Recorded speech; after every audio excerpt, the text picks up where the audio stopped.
अथ तृतीयोऽध्यायः। अर्जुन उवाच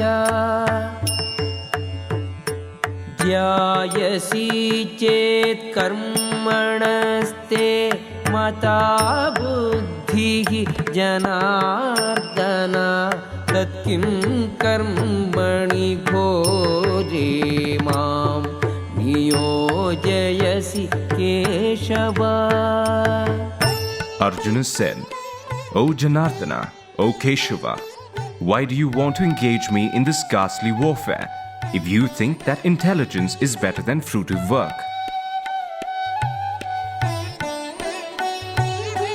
व्यामिश्रेणेव वाक्येन बुद्धिं मोहयसीव मे तदेकं वद निश्चित्य येन श्रेयोऽहम् आप्नुयाम्। My intelligence is bewildered by your equivocal instructions. Therefore, please tell me decisively, which will be most beneficial for me? Shri Bhagavanuvāca Lokesmin vividha nishtha pura prokta maya nakha jnana yogena sankhyanam karma yogena yoginam. The Supreme Personality of Godhead said, O sinless Arjuna, I have already explained that there are two classes of men who try to realize the self. Some are inclined to understand it by empirical, philosophical speculation and others by devotional service.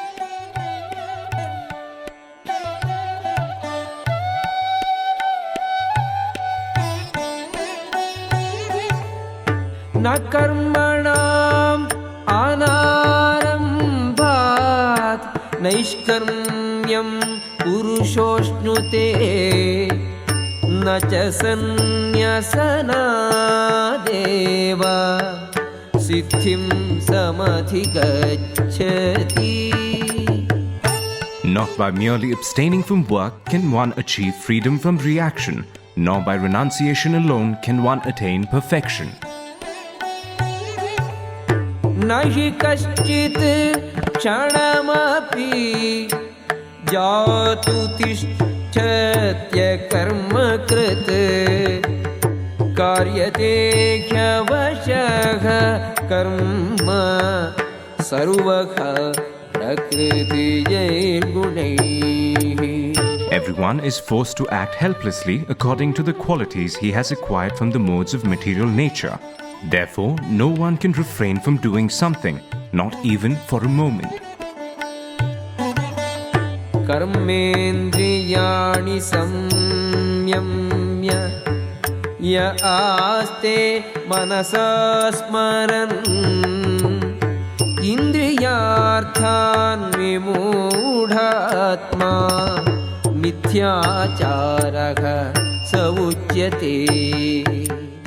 One who restrains the senses of action, but whose mind dwells on sense objects, certainly deludes himself and is called a pretender. यस्त्विन्द्रियाणि मनसा नियम्यारभतेऽर्जुन कर्मेन्द्रियैः कर्मयोगम् असक्तः स विशिष्यते.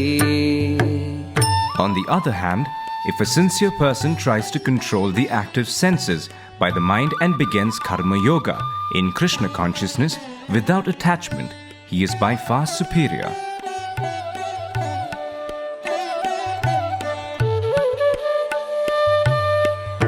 नियतं कुरु कर्मत्वं कर्मज्यायो ह्यकर्मणः शरीरयात्रापि च ते न प्रसिद्ध्येद कर्मणः. Perform your prescribed duty, for doing so is better than not working. One cannot even maintain one's physical body without work.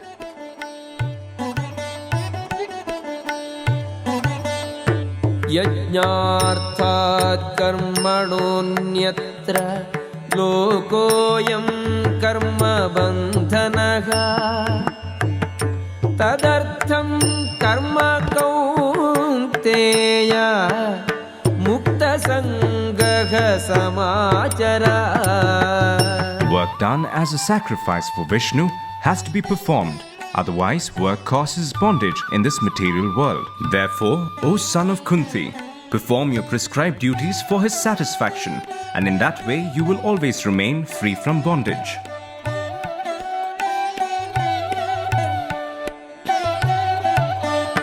सहयज्ञाः प्रजा सृष्ट्वा पुरोवाच प्रजापतिः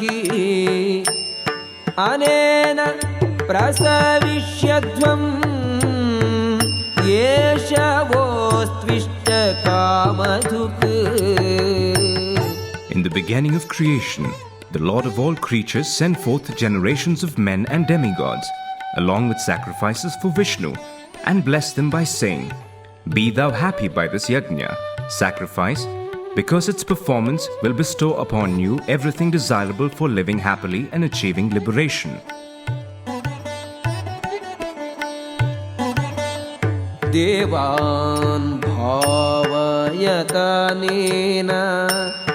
ते देवा भावयन्तु वः परस्परं भावयन्तः श्रेयः परमवाप्स्यथ.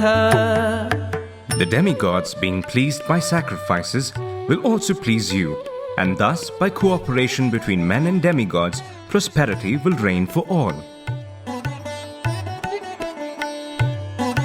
इष्टान् भोगान् हि वो देवा दास्यन्ते यज्ञभाविताः तैर्दत्तान् अप्रदायेभ्यो यो भुङ्क्तेस्तेन एव सः.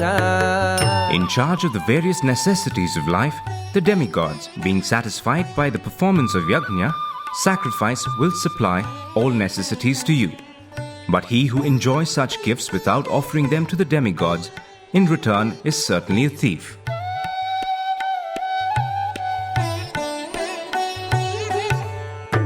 यज्ञशिष्टाशिनः सन्तो मुच्यन्ते सर्वकिल्बिषैः भुञ्जते ते त्वघं पापाः ये पचन्त्यात्मकारणात्. The devotees of the Lord are released from all kinds of sins because they eat food which is offered first for sacrifice. Others, who prepare food for personal sense enjoyment, verily eat only sin.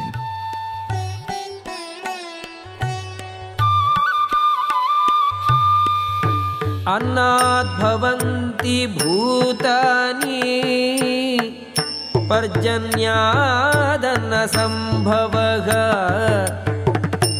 यज्ञात् भवति पर्जन्यो यज्ञः कर्म समुद्भवः. All living bodies subsist on food grains which are produced from rains. Rains are produced by performance of yajna, sacrifice, and yajna is born of prescribed duties.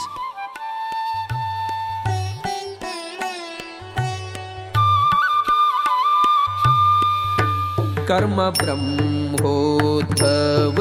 विद्धि ब्रह्माक्षरसमुद्भवम् तस्मात् सर्वगतं ब्रह्मा नित्यं यज्ञे प्रतिष्ठितम्. Regulated activities are prescribed in the Vedas, and the Vedas are directly manifested from the Supreme Personality of Godhead. Consequently, the all-pervading transcendence is eternally situated in acts of sacrifice. एवं प्रवर्तितं चक्रं नानुवर्तयतीह यः अघायुः इन्द्रियारामो मोघं Partha सजीवति. My dear Arjuna, one who does not follow in human life the cycle of sacrifice, thus established by the Vedas, certainly leads a life full of sin. Living only for the satisfaction of the senses, such a person lives in vain. यस्त्वात्मरतिरेव स्यात् आत्मतृप्तश्च मानवः आत्मन्येव च सन्तुष्टः तस्य कार्यं न विद्यते. But for one who takes pleasure in the self, whose human life is one of self-realization and who is satisfied in the self only, fully satiated, for him there is no duty.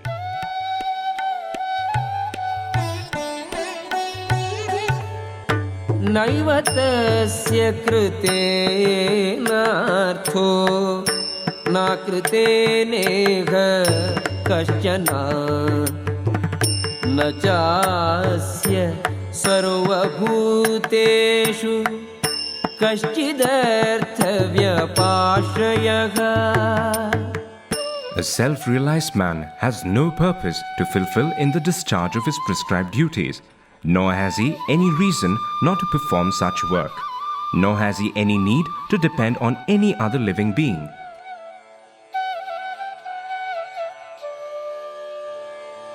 तस्मादसक्तः सततं कार्यं कर्म समाचर असक्तो ह्याचरन् कर्म परमाप्नोति पूरुषः. Therefore, without being attached to the fruits of activities, one should act as a matter of duty, for by working without attachment, one attains the supreme. कर्मणैव हि संसिद्धिम् आस्थिता जनकादयः लोकसङ्ग्रहमेवापि सम्पश्यन् कर्तुमर्हसि.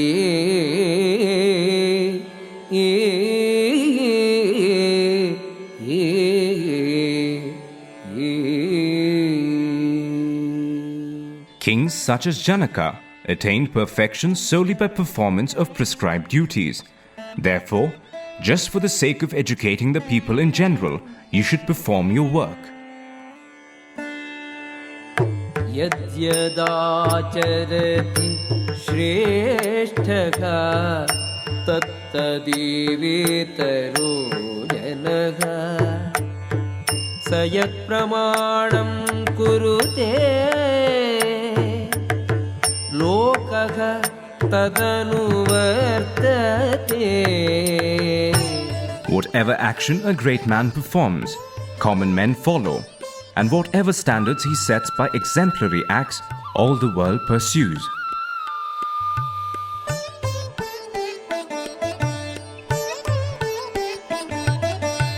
न मे पार्थास्ति कर्तव्यं त्रिषु लोकेषु किंचन नानवाप्तम् अवाप्तव्यं वर्तयेव च कर्मणि. O son of Pritha, there is no work prescribed for me within all the three planetary systems, nor am I in want of anything, nor have I a need to obtain anything, and yet I am engaged in prescribed duties.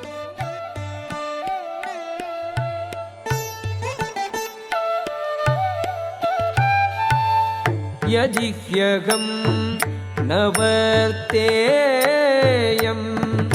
जातु कर्मण्यतन्द्रितः मम वर्त्मानुवर्तन्ते मनुष्याः पार्थ सर्वशः.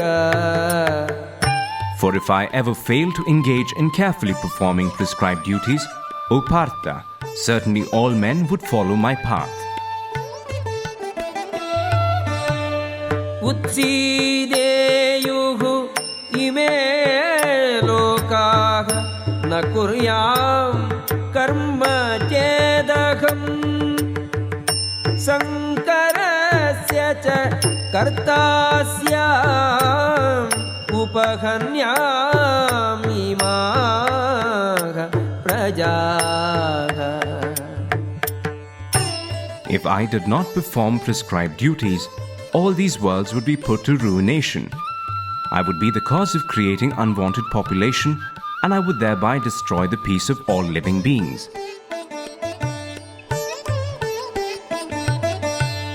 सक्ता कर्मण्य विद्वांसो यथा कुर्वन्ति भारत कुर्याद् विद्वांस्तथा सक्तः चिकीर्षुः लोकसङ्ग्रहम्. As the ignorant perform their duties with attachment to results, the learned may similarly act but without attachment for the sake of leading people on the right path.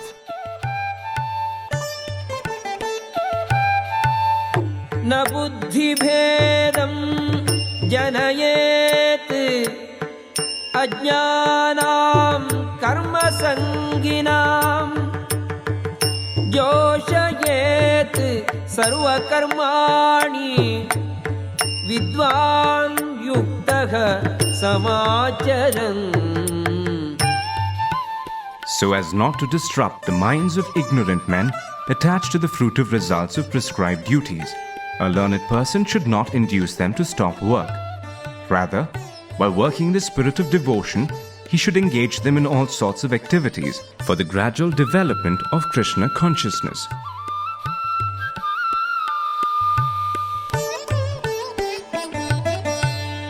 प्रकृते क्रियमाणानि गुणैः कर्माणि सर्वशः अहंकार विमूढात्मा कर्ताहमिति मन्यते. The spirit soul, bewildered by the influence of false ego, thinks himself the doer of activities that are in actuality carried out by the three modes of material nature. तत्त्ववित्तु महाबाहो गुणकर्म विभागयोः गुणाः गुणेषु वर्तन्त इति मत्वा न सज्जते. One who is in knowledge of the absolute truth, O mighty armed, does not engage himself in the senses and sense gratification, knowing well the differences between work in devotion and work for fruitive results. प्रकृतेः गुणसम्मूढाः सज्जन्ते गुणकर्मसु तान् कृष्णविदो मन्दान् कृष्णविन् न विचारयेत्. Bewildered by the modes of material nature, the ignorant fully engage themselves in material activities and become attached. But the wise should not unsettle them, although these duties are inferior due to the performer's lack of knowledge. मयि सर्वाणि कर्माणि सन्न्यस्याध्यात्मचेतसा निराशीः निर्ममो भूत्वा युध्यस्व विगतज्वरः.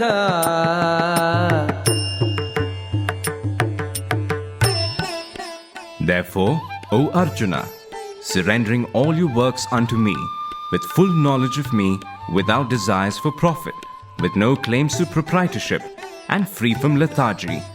Fight. ये मे मतम् इदं नित्यम् अनुतिष्ठन्ति मानवाः श्रद्धावन्तो न सूयन्तो मुच्यन्ते तेऽपि कर्मभिः.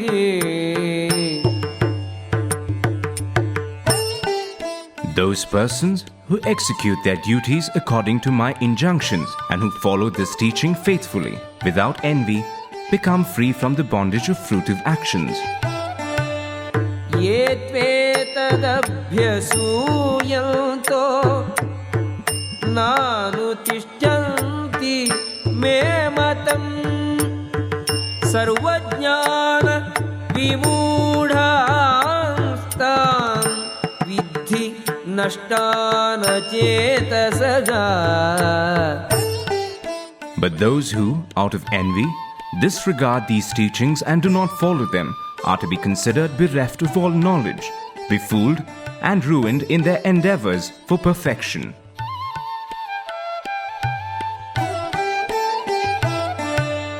सदृशं चेष्टति स्वस्याः प्रकृतेः ज्ञानवानपि प्रकृतिं यान्ति भूतानि निग्रहः किं करिष्यति.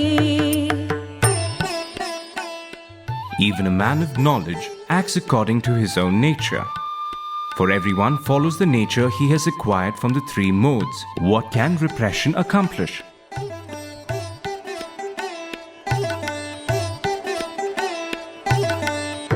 इन्द्रियस्येन्द्रियस्यार्थे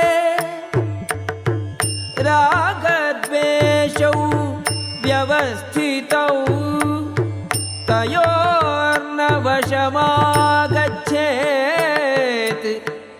तौ ह्यस्य परिपन्थिनौ. There are principles to regulate attachment and aversion pertaining to the senses and their objects. One should not come under the control of such attachment and aversion because they are stumbling blocks on the path of self-realization. श्रेयान् स्वधर्मो विगुणः परधर्मात् स्वनुष्ठितात् स्वधर्मे निधनं श्रेयः परधर्मो भयावहः. It is far better to discharge one's prescribed duties, even though faultily, than another's duties perfectly. Destruction in the course of performing one's own duty is better than engaging in another's duties, for to follow another's path is dangerous. अर्जुनो उवाच अथ केन प्रयुक्तोऽयं पापं चरति पूरुषः अनिच्छन्नपि Varshneya बलादिव नियोजितः.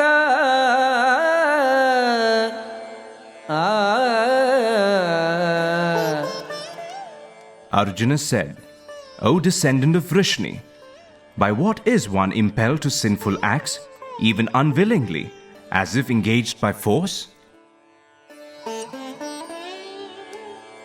Shri Bhagavanuvāca Kāmayesha Krodhayesha Rajo Guna Samudbhavaha Mahāshano Mahapāpma Vidyena Miha Vairinam.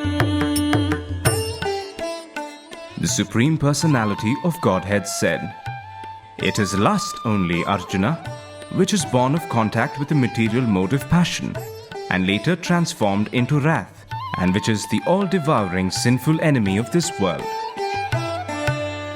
Dhumena vriyate vannihi yathadarsho malena यथोल्बेनावृतो गर्भः तथा तेनेदमावृतम्. As fire is covered by smoke, as a mirror is covered by dust, or as the embryo is covered by the womb, the living entity is similarly covered by different degrees of this lust.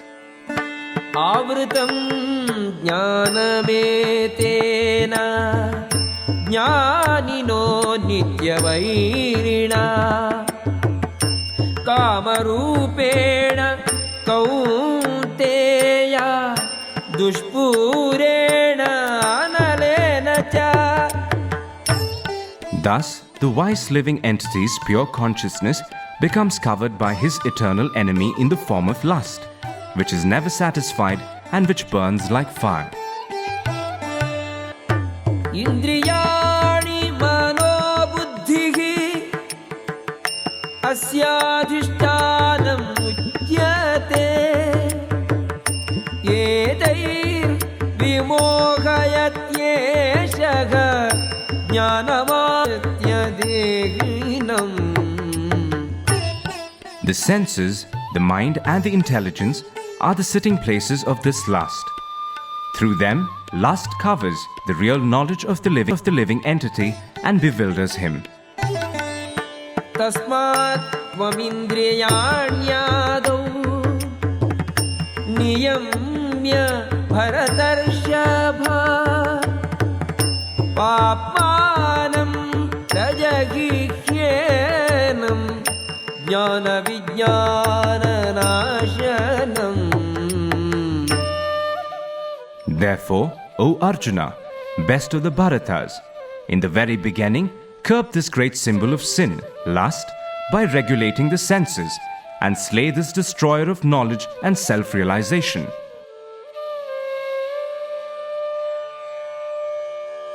इन्द्रियाणि पराण्याहुः इन्द्रियेभ्यः परं मनः मनसस्तु परा बुद्धिः यो बुद्धेः परतस्तु सः. The working senses are superior to dull matter. Mind is higher than the senses. Intelligence is still higher than the mind, and he, the soul, is even higher than the intelligence.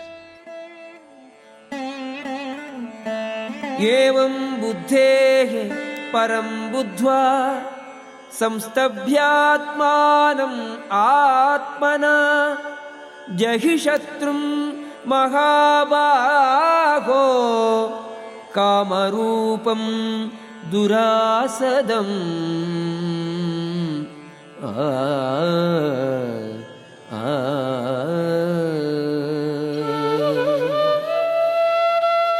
Thus, knowing oneself to be transcendental to the material senses, mind, and intelligence, O mighty armed Arjuna, one should steady the mind by deliberate spiritual intelligence, Krishna consciousness, and thus, by spiritual strength, conquer this insatiable enemy known as lust.